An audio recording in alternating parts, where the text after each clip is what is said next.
Before anything, let me introduce myself. My name is Diego Jack. I'm a fourth-generation coffee producer.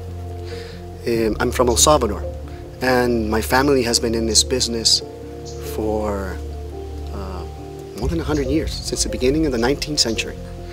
My great-grandfather, James Hill, set up his mill in 1896. It was a few years later that he developed a new pruning system to manage Bourbon coffees, which at that time El Salvador did not know much of. It was this new pruning system and his ability to market this coffee that made this coffee boom.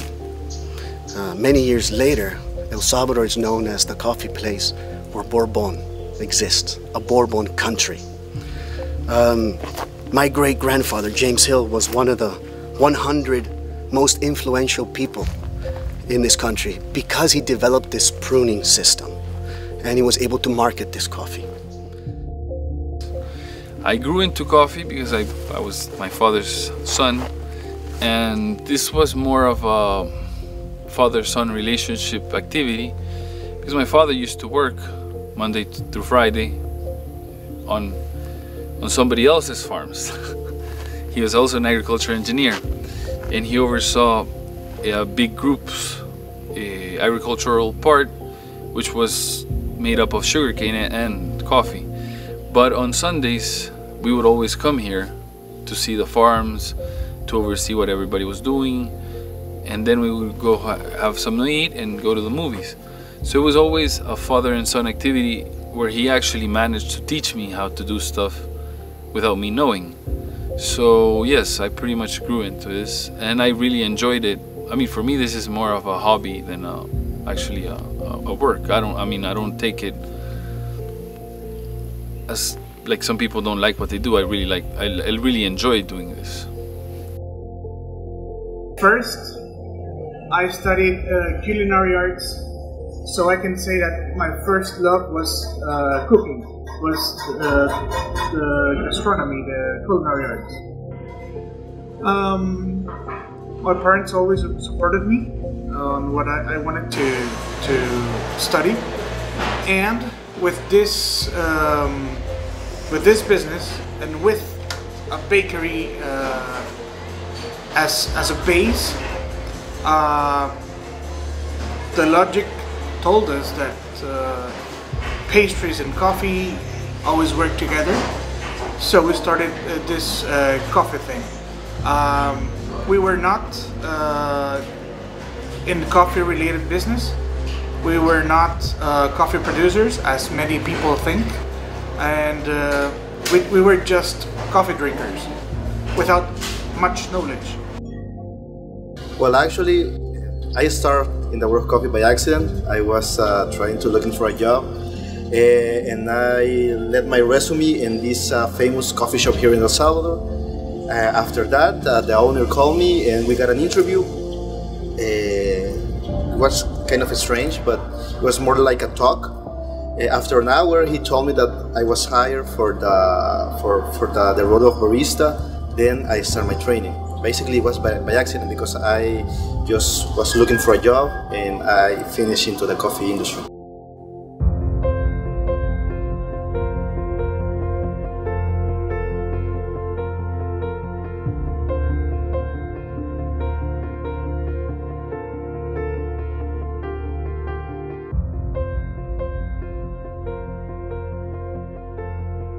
El Salvador has a very big advantage over other countries in specialty, and the reason is because we're small. In specialty, being big is not necessarily good. It's actually the opposite, because it's much more difficult to micromanage a big farm. On the other hand, a smaller farm is much easier, and that's what you see in Chalatenango. Chalatenango region is made up of a lot of tiny farms, where each producer is micromanaging their own farm. And that's where you get the uniqueness, because everybody does their own little thing. What Salvadoran coffee has against all the other coffees around the world is that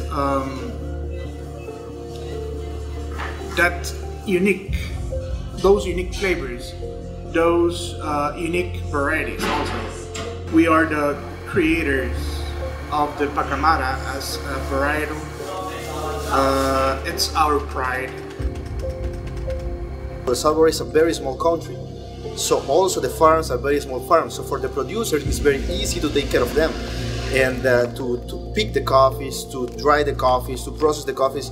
So we have that advantage. Another advantage that we have and different between the other countries is that we have more shade than some other places. And most of the producers that we have here in El Salvador are a new young generation who really believe in experimenting process and talking with baristas, who are the ones who are closer to the consumers.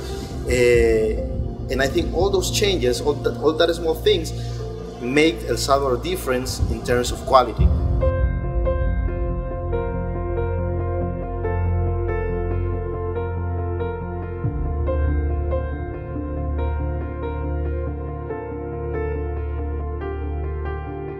Now, in order to survive, you must be unique.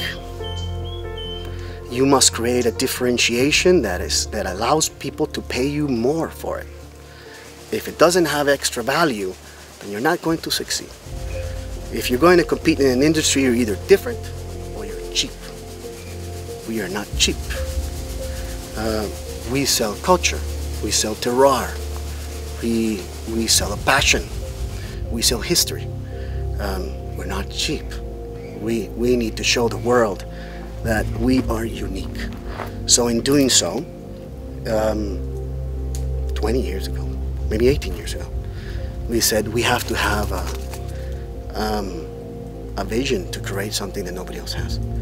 So what we did is we found the 40 best varieties of the world in cup, and we brought them to El Salvador, and we planted 4 gardens.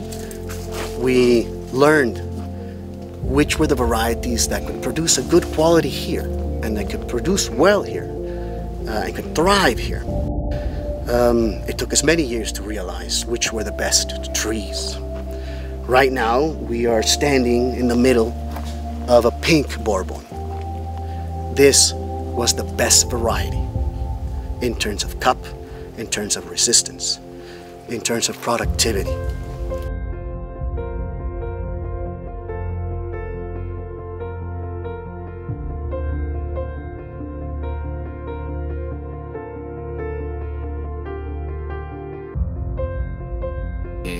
Every nutrient the plant needs, we want to optimize it in a way that we do not create an imbalance with nature, because we don't want to contaminate, and we want the plants to be well fed.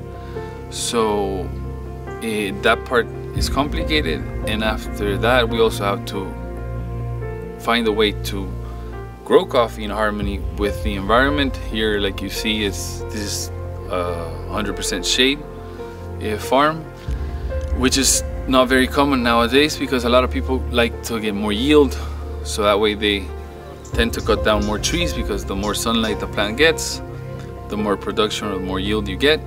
So we try to maintain an equilibrium between yield and quality. See, this business is not just about you and me or the consumer. This business is about the people who produce it, the culture that is where it's created. When you produce coffee, you are creating jobs. You're protecting the environment. You're protecting the biodiversity of the region. You are ensuring that we are passing on to our children the same life, the same quality of life that we received. So this is part of our core. After you deal with the part of fertilizing and managing the shade, then you go to the picking part or the harvesting part. That also takes a great deal of effort, not only from our part, but from the pickers themselves, who have to have a very great eye to find the ripest cherries for them to go into processing and then create an amazing cup. And there, the way we contribute is we pay higher wages for them to actually be incentivized to actually do it, because it does take a lot of effort to actually find only ripe cherries when you're picking, and it's just easier to actually pick whatever you find. But since we actually pay them like about 25% more than the national average, which actually got an increase recently, but we still try to maintain above national average, because that way they're incentivized to maintain high quality, and if we are able to maintain it through harvest, then what we do at the mill can only get better.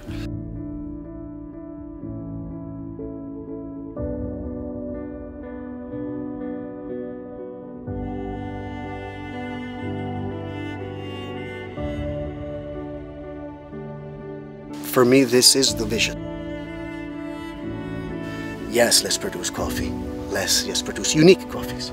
Let's find a way that they manage themselves. But let's promote the communities that live around them. Let's make them thrive. I think this is just the starting point. So the people in the world are rediscovering the coffee from El Salvador, because it used to be very famous in the world. And if we did in the past, we can truly do it right now, because the people now start to see how the people work in the coffee industry here in El Salvador. Let's bring back pride to the coffee worker. Let's allow the coffee worker to come and build a profession here. A profession that feeds his family, clothes his family, educates his family. If you're not able to do that, then you really don't have a successful business. When you're deep in coffee, one of the things you learn is you learn every day. Every day you learn a different thing, and sometimes stuff you think you already learned, you have to unlearn and then find another way to do it. I do believe that we're in an embryonic phase of this new culture, but it is a culture that will thrive. But to do so, we need to infect more people, let's say. We need to talk more, shout more.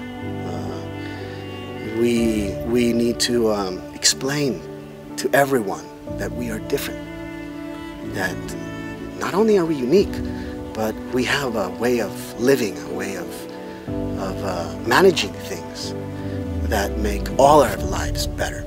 How far? It depends on how hard we try.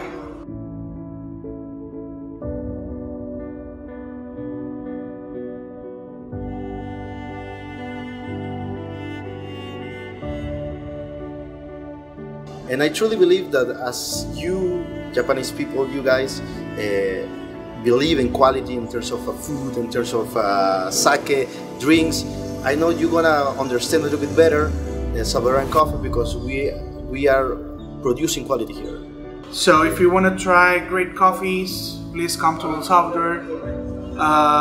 Get away from the big brands, get away from the big coffee chains.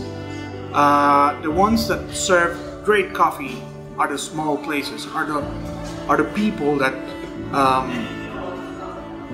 that believes in quality.